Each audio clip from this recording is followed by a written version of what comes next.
ಪತಿ ಇಲ್ಲದಂತ ಸಂದರ್ಭದಲ್ಲಿ ಮಹಿಳೆ ಮನೆಗೆ ನುಗ್ಗಿದ್ದ ಆರೋಪ ಈಗ ಕೇಳಿ ಬರ್ತಾ ಇದೆ.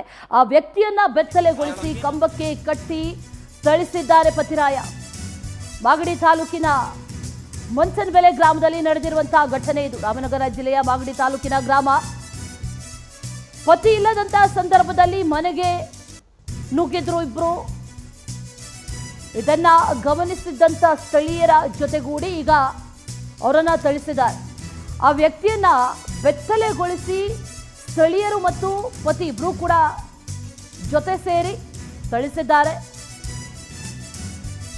ಗಾಯಾಳು ವ್ಯಕ್ತಿಯನ್ನ ಆಸ್ಪತ್ರೆಗೆ ಪೊಲೀಸರು ಈಗ ದಾಖಲಿಸಿದ್ದಾರೆ. ಮಹಿಳೆ ಪತಿ ಸೇರಿ ಮೂವರ ವಿರುದ್ಧ ಎಫ್ಐಆರ್ ದಾಖಲಾಗಿದೆ.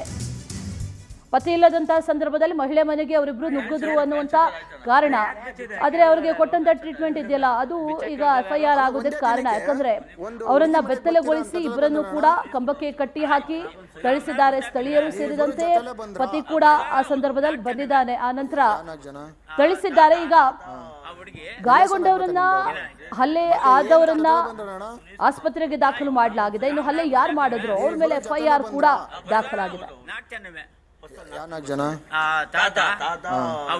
ರಿಲೇಷನ್ ಆಗ್ಬೇಕಾ ನಿಮ್ಗೆ ಅವರು? ಮತ್ತೆ ಏನ್ ಕಾಂಟ್ರವೈರಲ್ ಬುಣ್ಬುಣ್ಗೆ ಮನ್ಗಿದ್ರ? ಏನ್ ಕಾಂಟ್ರವೈರಲ್ ಬುಣ್ಬುಣ್ಗೆ ಮನ್ಗಿದ್ರ?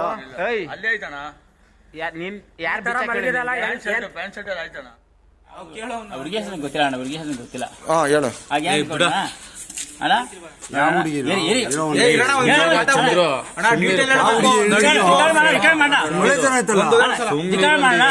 ಲೈಟ್ ಆಫ್ ಮಾಡ್ಬಿಟ್ಟು ಒಳಕೊಂಡ. ನಂಗೆ ಗೊತ್ತಿಲ್ಲ ಕಂಡೋರ್ ಮನೆಗೆ ಹಿಂಗ್ ಹೋಗ್ಬೋದ ನೀವು? ಅಣ್ಣ ನಂಗೆ ಗೊತ್ತಿಲ್ಲ ಯಾರು ಅಂತ. ನಮ್ ಫ್ರೆಂಡು ಇವ್ರ ತಾತ, ಅವಳ ಮಾವ ಅಂದು ಹಂಗ ಬಸ್ ತಗೊಳ್ಳಿ ಅಂತೆ. ವರ್ಷ ಹೊಂಟೈತಿ ಅಂತದೆ. ರಿಲೇಷನ್ ಅಲ್ಲ ಆದ್ರೆ ಇವರು? ಇಲ್ಲ ಇಲ್ಲ, ಹುಡುಗಿನೂ ಅವ್ರಿಬ್ರು ಮನ್ಗೀರಿ ಅಂತ ಒಳಗಡೆ. ಅದೇ ಏನಪ್ಪ ಹುಡುಗಿ ಹೆಸರು ನಂಗೆ ಗೊತ್ತಿಲ್ಲ. ಹೇಳು. ಇನ್ನು ಚಿಕ್ಕ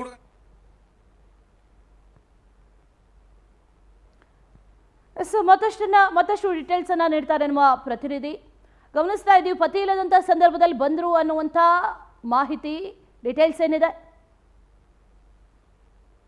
ಅಶ್ವಿನಿ, ಪತಿ ಇಲ್ಲದ ವೇಳೆ ಮಹಿಳೆ ಮನೆಗೆ ನುಗ್ಗದಂತ ಆರೋಪ, ವ್ಯಕ್ತಿಯನ್ನ ಬೆತ್ತಲೆಗೊಳಿಸಿ ಕಂಬಕ್ಕೆ ಕಟ್ಟಿ ಥಳಿಸಿರುವಂತಹ ಘಟನೆ ನಡೆದಿರುವಂತದ್ದು. ಇದು ನೆನೆ ರಾತ್ರಿ ನಡೆದಿರುವಂತದ್ದು. ಮಾಗಡಿ ತಾಲೂಕಿನ ಮಂಚನಬೆಲೆ ಗ್ರಾಮ ಏನಿದೆ, ಆ ಮಂಚನಬೆಲೆ ಗ್ರಾಮದಲ್ಲಿ ನಡೆದಿರುವಂತದ್ದು. ಮನೆಯಲ್ಲಿ ಪತಿ ಇಲ್ಲದಂತ ಸಂದರ್ಭದಲ್ಲಿ ಇಬ್ರು ಅಪರಿಚಿತ ವ್ಯಕ್ತಿಗಳು ಏನು ಮನೆಗೆ ನುಗ್ಗಿರ್ತಾರೆ. ಆ ಸಂದರ್ಭದಲ್ಲಿ ಪತಿ ಮನೆಗೆ ಬರ್ತಾನೆ. ನೋಡಿದಂತ ಸಂದರ್ಭದಲ್ಲಿ ಇಬ್ರು ಅಪರಿಚಿತರ ಜೊತೆ ವಾಗ್ವಾದ ಮಾಡಿ ಅವರಿಬ್ರು ಕೂಡ ಥಳಿಸಿ, ಅದರಲ್ಲಿ ಓರ್ವ ವ್ಯಕ್ತಿಯನ್ನ ವಿವಸ್ತ್ರಗೊಳಿಸಿ ಕಂಬಕ್ಕೆ ಕಟ್ಟಿ ಮನಸ್ಸು ಇಚ್ಛೆ ಪತಿ ಸೇರಿದಂತೆ ಅಲ್ಲಿನ ಸ್ಥಳೀಯರು ಥಳಿಸಿರುವಂತದ್ದು. ಒಂದಷ್ಟು ವಿಚಾರಗಳನ್ನ ಅಂದ್ರೆ ಅವ್ರ ಹತ್ರ ವಿಚಾರನ್ನ ಮಾಡಿದಂತ ಸಂದರ್ಭದಲ್ಲಿ ಯಾರು ಏನು ಅಂತ ಗೊತ್ತಿಲ್ಲದಂತ ಸಂದರ್ಭದಲ್ಲಿ ಈ ರೀತಿ ಮನೆಗೆ ನುಗ್ಗಿರುವಂತದ್ದು ಎಷ್ಟು ಸರಿ ಏನೋ ವಿಚಾರಕ್ಕೆ ಸಂಬಂಧಪಟ್ಟಂತೆ ಅವರಿಬ್ರು ಕೂಡ ಥಳಿಸಿರುವಂತದ್ದು. ಯಾವಾಗ ಈ ವಿಡಿಯೋ ಸಾಮಾಜಿಕ ಜಾಲತಾಣದಲ್ಲಿ ವೈರಲ್ ಆಗ್ತಿರುವಂತ ಸಂದರ್ಭದಲ್ಲಿ ತಾವರೆಕೆರೆ ಪೊಲೀಸರು ಸ್ಥಳಕ್ಕೆ ಭೇಟಿಯನ್ನ ಕೊಡ್ತಾರೆ. ಅಂದ್ರೆ ಏನೇ ಇದ್ರು ಕಾನೂನು ಪ್ರಕಾರ ಮಾಡ್ಬೇಕಾದ್ರೆ ಈ ರೀತಿ ವಿವಸ್ತ್ರಗೊಳಿಸಿ ಥಳಿಸುವಂತದ್ದು ಎಷ್ಟರ ಮಟ್ಟಿಗೆ ಸರಿ ಅಂತ ಹೇಳಿ ಈಗ ಪತಿ ಸೇರಿದಂತೆ ಇಬ್ರು ಏನ ಸ್ಥಳೀಯರು ಆತನಿಗೆ ಹೊಡೆದಿದ್ದಂತವ್ರಿಗೆ ಮೇಲೆ ಎಫ್ಐಆರ್ ಕೂಡ ದಾಖಲಾಗಿರುವಂತದ್ದು. ಜೊತೆಗೆ